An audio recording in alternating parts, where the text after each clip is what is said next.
नमस्कार मित्रों, आपका हमारे यूट्यूब चैनल पर हार्दिक स्वागत है। फ्रेंड्स, आज की इस वीडियो में हम इंटरव्यू लेने वाले हैं डॉक्टर अजय चौधरी का, जिनकी आवाज़ आपकी रग रग में गूंजती है। तो चलिए शुरुआत करते हैं। अजय चौधरी सर, आपसे मेरा पहला सवाल ये है कि आपका फेवरेट सब्जेक्ट कौन सा रहा है? अंदर हिंदी मेरा बहुत फेवरेट सब्जेक्ट रहा है। मुझे ये कवियों के दोहेर ये बहुत अच्छे लगते थे उसमें। अभी भी लगते ही हैं, समय मिलता है तो पढ़ते ही हैं। अजय चौधरी सर, आपसे मेरा दूसरा सवाल ये है कि आप यूट्यूब पर किसी को देख कर आए हैं या फिर आपका खुद का ही विचार है? मैं आपको एक मेरा उदाहरण बता रहा हूँ, शायद आपको विश्वास हो या ना हो इस चीज पे। मैंने आपको बताया यूट्यूब केवल मेरी हॉबी है। मैं हॉबी के तौर पर इसको शुरू किया था। मुझे अच्छा लगता था, विद्यार्थियों ने अच्छा रेस्पॉन्स दिखाया, उनको मेरी चीजें सही लगी कि हाँ बिल्कुल सही बताते हैं, तो इसको कंटिन्यू रखा। अजय चौधरी सर, आपसे मेरा तीसरा सवाल ये है कि आपकी हॉबी क्या है? कि मुझे पढ़ाना अच्छा लगता है।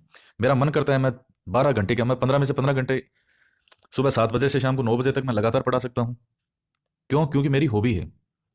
और जब आप किसी चीज को अगर आपको हॉबी के रूप में आप ले लेंगे, तो वो काम करते वक्त आपको कभी भी थकान बिल्कुल नहीं होगी। अजय चौधरी सर, आपसे मेरा चौथा सवाल ये है कि क्या आपने कभी कोचिंग की थी, और यदि की है तो क्या छात्रों को कोचिंग करनी चाहिए? जैसे मैं आपको मेरा उदाहरण बता रहा हूँ, मैंने जब आरएस की कोचिंग की तो मुझे लगा कि हाँ मतलब सीखने को मिला। और और ऐसा नहीं है, इससे पहले मैंने किताबें पढ़ी नहीं थी। बीए फाइनल तक आते आते मैं सभी ऑथेंटिक बुक्स जो है वो ऑलरेडी अपनी आंखों से निकाल चुका था। मेरे नंबर भी है बहुत अच्छे बनते थे, सही था पढ़ाई में मैं। लेकिन उसके बाद जब मैंने आईएएस के लिए कोचिंग की, उस दिन मेरी आंखें खुली कि वास्तव में हिस्ट्री बोलते किसको हैं, संविधान किसको बोलते हैं, क्या जियोग्राफी होती है, क्या इकोनॉमिक्स होती है। अगर मैं तैयारी वो नहीं करता, अच्छे शिक्षकों से अगर मुझे पढ़ने का वो अवसर नहीं मिलता, तो कभी मेरे हिस्ट्री के जो कंसेप्ट हैं, अलग अलग सब्जेक्ट के जो कंसेप्ट हैं कि ये चीज क्यों हुई, कैसे, वो चीजें कभी क्लियर नहीं हो पाती। आरएस तक भी फैक्ट वाली चीजें पढ़ी जाती है, लेकिन यूपीएससी के एग्जाम में फैक्ट का कोई खेल नहीं है, वहां कंसेप्ट चलता है। तो कोचिंग करना कोई गलत नहीं है। कहां कोचिंग कर रहे हो, किस से पढ़ रहे हो, किस आधार पर पढ़ रहे हो। मैं जो चीज कहना चाह रहा हूं उसको समझने का प्रयास करें, अपने स्व विवेक का प्रयोग करें कोई भी चीज करते समय। अजय चौधरी सर, मेरा आपसे पांचवा सवाल ये है कि एक विद्यार्थी को प्रतिदिन कितने घंटे पढ़ना चाहिए? नियमित रूप से 6 से 8 घंटे, 10 घंटे। और अभी तो आप जितना पढ़ो उतना ही कम है। धाप के पढ़ो जितना आप पढ़ सकते हो। जब आप शादी ब्याह में जाते हो सर्दियों में, या कोई सा भी मौसम हो, जब शादी ब्याह में जाते हो तो वहां प्लेट को कैसे भरते हो?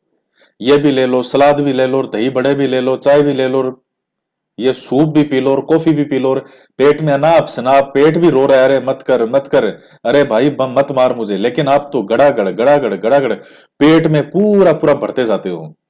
तो धाप के खाते हो ना वहां, चाहे पेट कितना भी दुखी हो रहा हो। तो यहां भी आपको धाप के पढ़ना है। चाहिए आप कितना, 6 8 10 घंटे तो नॉर्मल है, इतना तो आपको पढ़ना चाहिए। तो मिनिमम बता रहा हूँ 5 6 घंटे तो कम से कम रेगुलरिटी होना बहुत जरूरी। अजय चौधरी सर, मेरा आपसे छठा सवाल ये है कि क्या छात्रों को त्योहारों पर भी पढ़ना चाहिए या उन्हें सेलिब्रेट करना चाहिए? तो मैंने भी क्या है, जीवन में ज्यादा त्योहार को कभी एंजॉय किया नहीं पहले। मुझे लगता था नहीं नहीं, टाइम खराब होता है, टाइम खराब होता है, पढ़ो पढ़ो। लेकिन जैसे जैसे समय गुजरता गया मुझे लगा नहीं, वो चीज गलत है। भाई व्यक्ति की जो धारणा भी तो बदलती है समय के साथ साथ। उसको कुछ चीजें पहले लगता है कि नहीं नहीं, जो लोग कह रहे हैं कि नहीं 24 घंटा पढ़ो और त्योहार में भी पढ़ो, और तो मुझे लगता था शायद यही सही होता होगा। सारे लोग कह रहे हैं, जो बड़े बड़े जो उम्र वाले होते हैं। फिर समझ में आया कि नहीं साहब ये गलत है। त्योहार 2 दिन 3 दिन, बिल्कुल जब आपका कोई पास में एग्जाम नहीं हो तब की बात। अब आपका मान लो 5 दिन बाद में एग्जाम है और आपके दो सर ने तो कहा था एंजॉय करो, ऐसे नहीं। अपने 2 3 दिन बिल्कुल किताबें बंद रखो जब एग्जाम नहीं हो पास में, और उस टाइम को त्योहार हो तो। और माइंड को रिफ्रेश करो, बढ़िया एकदम तरोताजा, दिमाग को शांत रखो, बिल्कुल रिलैक्स, रिफ्रेश करो माइंड को। घूमने जाना है घूमने जाओ, त्योहार मनाओ, सबसे मिलो जुलो, हंसी खुशी रहो। फिर वापस शुरू करो और 10 10 घंटे रोज किताबों को धो शानदार गजब के तरीके से। तब आपको उस त्योहार में भी मिठास आएगी। अजय चौधरी सर, मेरा आपसे सातवां सवाल ये है कि आप खाते क्या हैं? आपकी डाइट क्या है? आपके विचार जिस तरीके से हैं उस हिसाब से लगता है कि आपकी जो डाइट है वो हैवी होती होगी। तो प्लीज़ अपनी डाइट के बारे में बताएं। अब मैं मेरा उदाहरण दूं तो, अब जैसे मान लीजिए सर्दी के मौसम में तो पूरे सर्दी सर्दी में सारी बाजरे की रोटी ही खाता हूं मैं। गर्मी में तो वो बाजरे की उतनी अच्छी नहीं लगती। तो मस्ती से बाजरे की रोटी खाओ, और बढ़िया दही दूध छाछ पियो, और बढ़िया नींद लो, और धाप के काम करो। दुनिया को भाड़ में जाए, छोड़ो उसको। मेरी लाइफस्टाइल बहुत क्लियर है। बढ़िया रोटी सब्जी खाओ आराम से, दही दूध छाछ, बाजरे की रोटी, चूर के खाना है तो चूर के खाओ, जैसे खाना है खाओ। मन लगा के मेहनत करो और खुश रहो। दुनिया के बारे में मत सोचो कि कौन क्या है। दुनिया तो मूर्ख है, बिल्कुल मूर्ख है आप, क्योंकि 70-80% लोग जो हैं वो कभी भी किसी भी चीज के बारे में सही गलत नहीं देखते, क्या है क्या नहीं है, वो ढह रहे हैं, वो जैसे लकीर के फकीर होती है, बस वो चल रहे हैं। वो जैसे एक भेड़ को आगे चला दो, वो सारी भेड़ें उसके पीछे ही चलेगी। वो बस चल रहे हैं चल रहे हैं चल रहे हैं, वो चल रहे हैं चल रहे हैं। उनकी 20-25 भी आ गई, 70 भी उम्र आ गई, 100 भी आ गई, निकल के कब उनकी उम्र निकलेगी उनको भी नहीं पता चलेगा। लोगों के बारे में, दुनिया के बारे में आप जितना सोचेंगे उतना ही आप उलझते जाएंगे। आप अपने पे ध्यान लगाएं कि मैं मेरी ओर से मेरा पूरा अच्छा प्रयास करूं, अपने जीवन को जीऊं, और किसी के लिए भी अगर मैं कुछ अच्छा कर सकूं तो उसके लिए अच्छा करना चाहिए। अजय चौधरी सर, मेरा आपसे 8वां सवाल ये है कि क्या आपने अपने यूट्यूब चैनल का कभी प्रचार किया और अपने दोस्तों को इसके बारे में बताया? मैंने, मेरे खुद के घर पे तक नहीं पता था कि मेरा यूट्यूब पे भी कोई चैनल है। आपको यकीन नहीं होगा, किसी को नहीं पता था। मेरा बनाता मैं वीडियो, ना मैंने कोई किया प्रचार, ना मैंने कभी किसी को कहा ही नहीं। मेरे साथ वालों को भी मैंने कभी मेरे जीवन में आज तक नहीं कहा कि मेरा यूट्यूब पे चैनल है, आज तक किसी को नहीं कहा। वो कईयों को तो अब पता पड़ रहा है, कईयों के 4.5 लाख थे मेरे तब पता पड़ा, कईयों के 2 लाख थे, कईयों को तब पता पड़ा। कभी चर्चा नहीं की मैंने किसी के सामने, आज तक मेरे मुंह से एक शब्द ये कभी नहीं निकाला कि मेरा यूट्यूब पे चैनल है। ये लाइन मेरे मुंह से मैंने आज तक कभी किसी को नहीं कही, किसी क्लास में नहीं कही, कभी नहीं कहा किसी को, मेरे घर पे नहीं कहा। वो तो सिल्वर बटन जब आया था घर पे, वो शायद 3.5-4 लाख हुए थे सब्सक्राइबर, उस टाइम आया था। 1 लाख होने पे मिलता है, लेकिन वो आता 3-4 लाख हो जाते हैं, कई दिन बाद में आता है वो।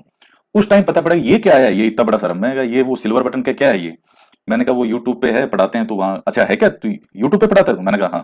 कहा, अच्छा ठीक है। बस उतनी बात हुई थी, बस इसके अलावा ना दोबारा कभी कोई बात हुई, ना इस बारे में ना है। आप काम करो और भूल जाओ। क्या उस पर प्रचार प्रसार दुनिया को ढोल पीट पीट के बताएंगे, कह रहे देखो देखो मेरा यूट्यूब पे चैनल है, मेरा यूट्यूब पे चैनल है, मेरा यूट्यूब पे चैनल है। अच्छी चीज लगेगी तो अगला अपने आप ही देख लेगा, नहीं लगेगी नहीं देखेगा, वो आपके ढोल पीटने से भी नहीं देखेगा जिसको नहीं देखना वो। मैं आपको ये चीज इसलिए कह रहा हूं क्यों, कि सिर्फ अपने काम पर ध्यान दो।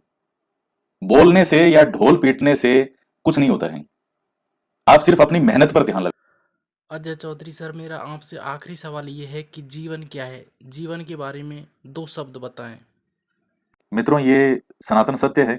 जीवन मनुष्य को एक बार मिलता है, अगला जन्म किसने देखा, ठीक है नया जन्म होगा तो वो तो उस जन्म में है, क्या बनते हैं। ये इस जन्म में एक जन्म मिला है। 20-25 साल तक कोई व्यक्ति कहता है कि अब जैसे मान लीजिए कोई कहता है कि मैं 60 साल जीऊंगा, 70 साल जीऊंगा, 80 साल जीऊंगा। भाई 20-25 साल तक नौकरी नहीं लगती, व्यक्ति वैसे परेशान रहता है। फिर लग गई तो ठीक है, लेकिन नहीं लगी तो और परेशान रहता है। फिर शादी ब्याह हो जाएगा, फिर बच्चे बच्चे हो जाएंगे, उनको बड़ा करेंगे, उनकी पढ़ाई लिखाई के अंदर आदमी पूरी तरह से लगा रहता है। टेंशन टेंशन टेंशन करते करते 50-55 साल की उम्र आ गई, ये जिंदगी तो निकल गई है। आपके पास जीने के लिए केवल 20 साल, 15-20 साल ही होते हैं पूरी जिंदगी में। ये वास्तविकता है। ये 60 साल आयु और 70 साल, 80 साल, ये केवल एक नंबर है ये जीवन का।